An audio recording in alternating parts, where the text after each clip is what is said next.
Good morning. I'm Jairo Rodriguez, and I'm here to read a book today, La Noche Buena, which is part of the 12 Days of Mary presented by the library here in Woodland Park. So when I arrive at my abuela Mimi's house, it is hot. Too hot for making snowman, too hot for ice skating, too hot for evergreens. My abuela, which is my grandmother, lives in a neighborhood called Little Havana in Miami, Florida. Palm trees sway overhead. How will Santa land his sleigh in this heat? As much as I love my Cuban grandmother, and as many times as she tells me I'm her favorite nieta, which is granddaughter, I'd rather be up north for Christmas with my mother, my other grandmother, and all my up north cousins. And there's snow, lots and lots of snow. It's my dad's turn to have me, and he wants me to see how my Cuban side of the family celebrates the holidays. He says La Noche Buena, which is Christmas Eve, is the best night of the year in many Cuban homes, but he won't even be here. He has to work out of town and will come back on Christmas Day. Mimi tells me preparations start tomorrow, and she needs my help. She speaks in Spanish because she's too old to learn English. At least that's what she tells me. She says I'm young and I can learn both. She tucks me into bed, and her wrinkly cheeks feel very, very soft on my chin. The next morning, she wakes me up and brings me into the kitchen.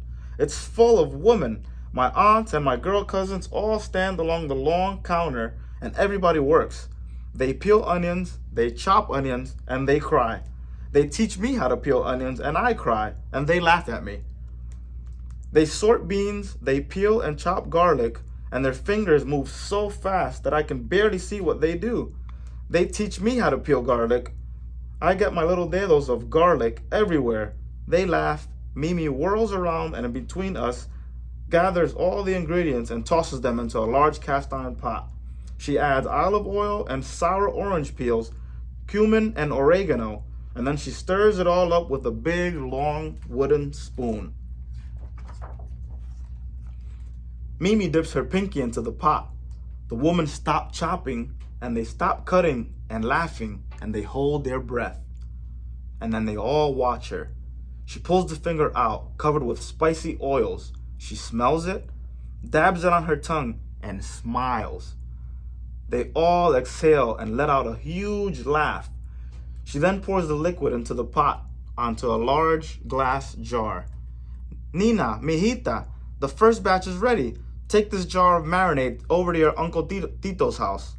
Well, where does he live? I replied in Spanish. Just walk out the front door and open your ears. She hands me the heavy jar, kisses me on the cheek, and she pushes me out of the kitchen. I walk out the front door. I listen. At first, I only hear the cars driving by on Calle Ocho.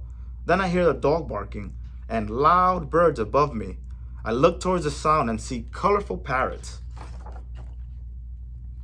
Then I hear shouting and laughing. I walk down the street towards the sound, struggling with the jar. The sun is rising and it feels hotter than yesterday. I see my uncles in the backyard of a house. All of my uncles and my boy cousins are there.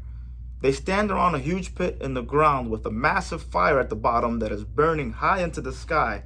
A few other men gather at the large bathtub in the back by the fence.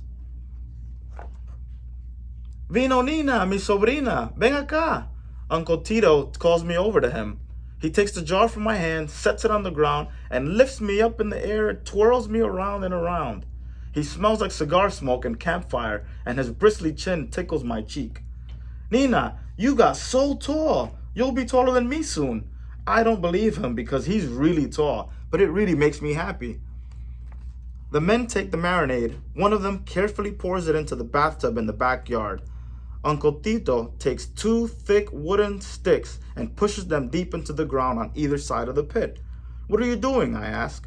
Well, Nina, I'm making a spit to hold the pig we will roast over the next 3 days for Noche Buena meal. Hand me that pole over there. I help my cousin Papito carry a long pole over towards Uncle Tito. He holds it over the 2 wooden sticks and carefully lowers it into the notches. It fits perfectly, and all the men cheer. Well, why are they cheering? I asked Papito.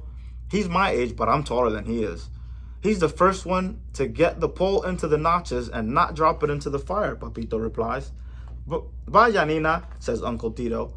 We need more of Mimi's marinade, and you're the only one who can go. Mimi won't let any of us men into the kitchen, and we won't let any of the women by the fire. They need you to go to the kitchen, but we also need you here. You will have to go back and forth many times over the next few days. He's right. For the next 3 days, I peel onions and garlic in the kitchen. My aunt and abuela chop them up, and I listen to them tell all the stories about Cuba. I bring countless jars of marinade to the men who poured over the roasting pig, and I listen to them talk about American football. All over the neighborhood, other families do the same. On the street between the houses, I meet other boys and girls with my age carrying marinade to their uncles.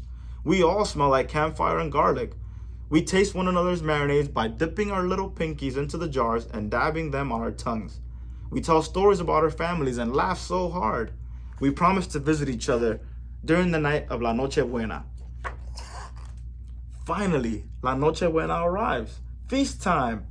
I help my abuela set up the table outside as the sun sets and turns the clouds red and orange. Then we change our clothes. I wear a brand new dress that Mimi gives me.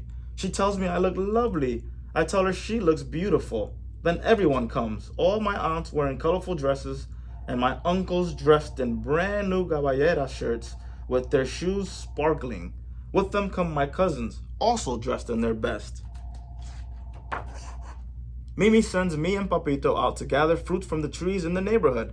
We pluck limes for the meat, lemons for the water, avocado for the salads, and mangoes for the dessert, all right from the trees to the table.